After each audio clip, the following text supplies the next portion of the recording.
Yes, ready?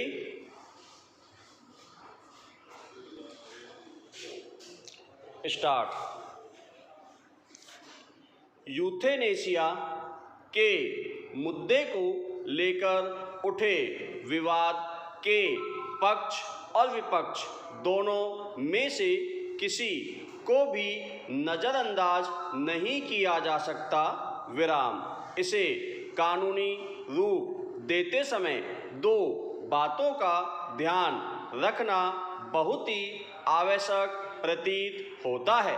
पहली, गंभीर रोगी अथवा कोमा की स्थिति में पहुँचे रोगी को कितने दिनों तक जिंदा रखा जा सकता है, और दूसरी कि आज चिकित्सा विज्ञान के क्षेत्र में नए नए अनुसंधान चल रहे हैं तथा यह संभव है कि निकट भविष्य में दुःसाध्य रोगों का इलाज संभव हो जाए।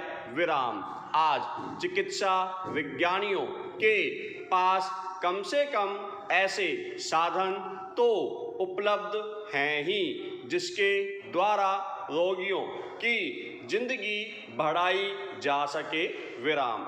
एक चिकित्सक का कहना है कि यूथेनेशिया की प्रामाणिकता वहीं संभव है जहां शिक्षा स्तरीय है। विराम।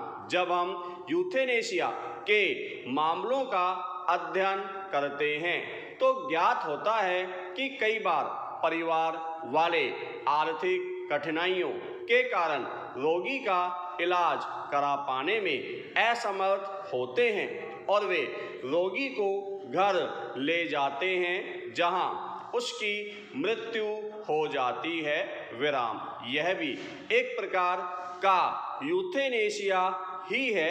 विराम। जहां तक भारत में यूथेनेशिया का प्रश्न है तो अनऑफिशियल यूथेनेशिया यहाँ अत्यधिक मात्रा में प्रचलित है। विराम। एक चिकित्सक का तो यहाँ तक कहना है कि जिस देश में चिकित्सक की सलाह और लिखित पर्ची के बिना ही दवा उपलब्ध हो जाती है वहाँ चिकित्सा विज्ञान से संबंधित किसी प्रकार के कानून की आवश्यकता ही क्या है।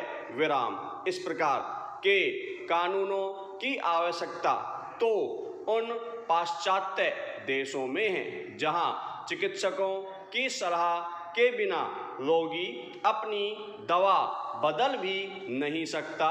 विराम। पैरा। यूथेनेशिया का मुद्दा इस तथ्य को लेकर भी विवादित है कि इसके संबंध में किसके विचारों को प्रमुखता प्रदान की जानी चाहिए, रोगी, परिवार वाले अथवा चिकित्सक। विराम। ऐसा इसलिए कि बीमारी की स्थिति में रोगी की मानसिक दशा ठीक नहीं होती है। जब परिवार वाले आर्थिक कठिनाइयों से परेशान हो जाते हैं तब उनकी मानसिक दशा ठीक नहीं होती है और किसी रोगी की पीड़ा को देखकर चिकित्सक की मनोदशा भी कुछ ऐसी ही हो सकती है। विराम। इसलिए ऐसे विचार प्रकट किए जा रहे हैं कि यूथेनेशिया के लिए चिकित्सकों की एक खंडपीठ होनी चाहिए और उसके द्वारा सभी परिस्थितियों का अध्ययन करते हुए निर्णय लिया जाना चाहिए। विराम। पैरा। यह बात भी ध्यान में रखनी आवश्यक है कि परिवार या रिश्तेदार इलाज में खर्च होने वाले पैसों की अनुपलब्धता के चलते इच्छा मृत्यु के विकल्प का वरण तो नहीं कर रहे, और यदि ऐसा है तो निश्चित ही यह उत्तरदायित्व सरकार का है कि रोगी की चिकित्सा जारी रह सके। विराम। इस बात का भी पूरा ख्याल रहना चाहिए कि मनुष्य का मन पीड़ा को कभी स्वीकार नहीं कर पाता और वह जल्द से जल्द पीड़ा से मुक्त होना चाहता है, विराम। कुछ लोग पीड़ा को लंबे समय तक सह लेते हैं, परंतु कुछ लोग कष्ट निवारण बहुत जल्दी चाहते हैं, विराम। ऐसे दुर्बल मन वाले व्यक्ति भी इच्छा मृत्यु के लिए डॉक्टर से निवेदन कर सकते हैं, परंतु यह पूरी तरह से अस्वीकार्य है, विराम। पैरा। धार्मिक कारणों से भी यूथेनेशिया का मुद्दा विवादास्पद बना हुआ है, विराम। धार्मिक लोगों द्वारा जो प्रश्न उठाया जाता है वह यह है कि क्या ईश्वर प्रदत्त जीवन को अपनी इच्छा से समाप्त कर देना नीति संगत है। पाश्चात्य और पौर्वात्य दोनों ही क्षेत्र के देशों के धार्मिकों का कहना है कि इच्छा मृत्यु पाप है, विराम। फिर दोनों ही संस्कृतियों की यह मान्यता भी है कि मनुष्य को मोक्ष अथवा निर्वाण की प्राप्ति दुख तथा दर्द के सहन से ही संभव है, इसलिए इच्छा मृत्यु निरर्थक है, विराम। पैरा। यूथेनेशिया कानून के कारण भी विवादास्पद है, विराम। कानून के अनुसार यूथेनेशिया विशुद्ध हत्या है, विराम। इसके पीछे तर्क यह दिया जाता है कि ऐसा लोग सोची समझी योजना के अंतर्गत करते हैं, विराम। यदि मामला न्यायालय में जाता है तो उस समय यूथेनेशिया के भुक्तभोगी के बयान का कोई महत्व नहीं होता, विराम।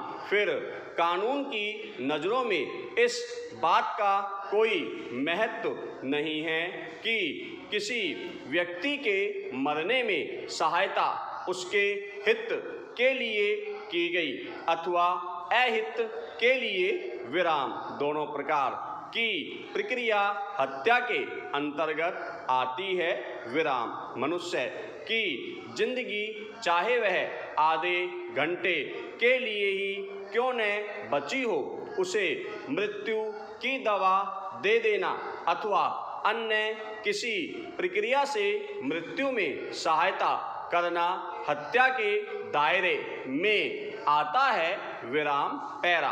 कानूनी अड़चनों को चुनौती प्रदान करते हुए विश्व के कुछ अर्थशास्त्रियों ने यूथेनेशिया से संबंधित उदारवादी अवधारणाएं प्रस्तुत की हैं, विराम। उनकी इस उदारवादी अवधारणा ने विवाद को नया स्वरूप प्रदान किया है, विराम। उनका कहना है कि व्यक्ति को अपने संबंध में निर्णय लेने का पूर्ण अधिकार निश्चय पूर्वक है और इस आधार पर व्यक्ति को यह अधिकार भी स्वतः होना ही चाहिए कि वह अपनी जिंदगी समाप्त कर ले, विराम। किंतु यहाँ भी विवाद का दूसरा पक्ष शुरू हो जाता है और इस पक्ष का तर्क यह है कि नागरिकों की सुरक्षा की जिम्मेदारी राज्यों की भी तो होती है।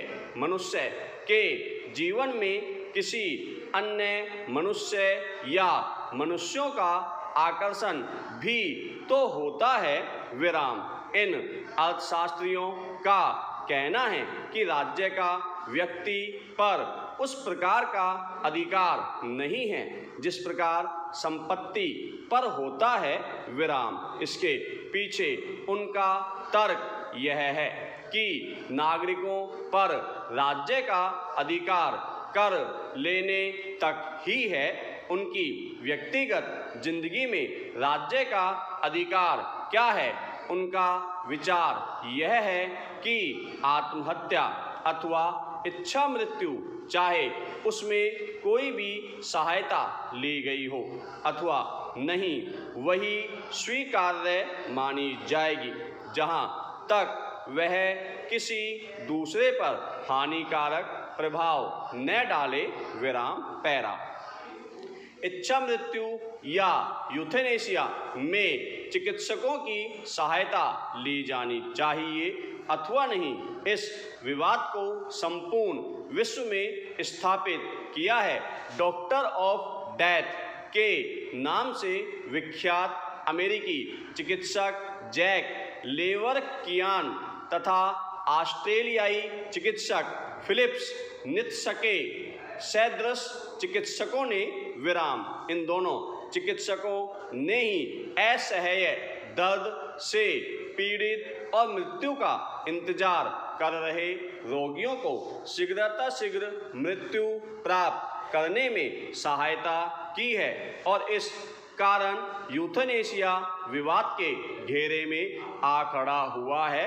विराम। अमेरिकी सर्वोच्च न्यायालय द्वारा इस संदर्भ में सुनाया गया यह निर्णय ध्यातव्य है कि गंभीर रूप से बीमार रोगी अथवा सिर्फ मौत का इंतजार कर रहे रोगियों को भी यह कानूनी अधिकार नहीं है कि वे चिकित्सक की सहायता से मौत को गले लगा ले। विराम। शिकागो के आर्क बिशप का वक्तव्य भी उल्लेखनीय है कि मृत्यु का अधिकार सदृश यदि कोई अधिकार बन गया तो इससे समाज को एक अजीबोगरीब समस्या का सामना करना पड़ेगा और वह यह है कि जो परफेक्ट नहीं है अर्थात शारीरिक अथवा सामाजिक रूप से जो स्वस्थ नहीं है उसे जीने का अधिकार नहीं है। विराम। कानून का काम रक्षा करना है किंतु जब वही लोगों की जान लेने लगेगा तो व्यक्ति को यह प्रश्न करने का अधिकार है कि समाज में उसकी क्या भूमिका है। विराम। भारतीय विधि विशेषज्ञ और चिकित्सक भी दुविधा की स्थिति में हैं कि यूथेनेशिया को कानूनी मान्यता मिलनी चाहिए या नहीं और इसमें चिकित्सकों को सहायक होना चाहिए अथवा नहीं।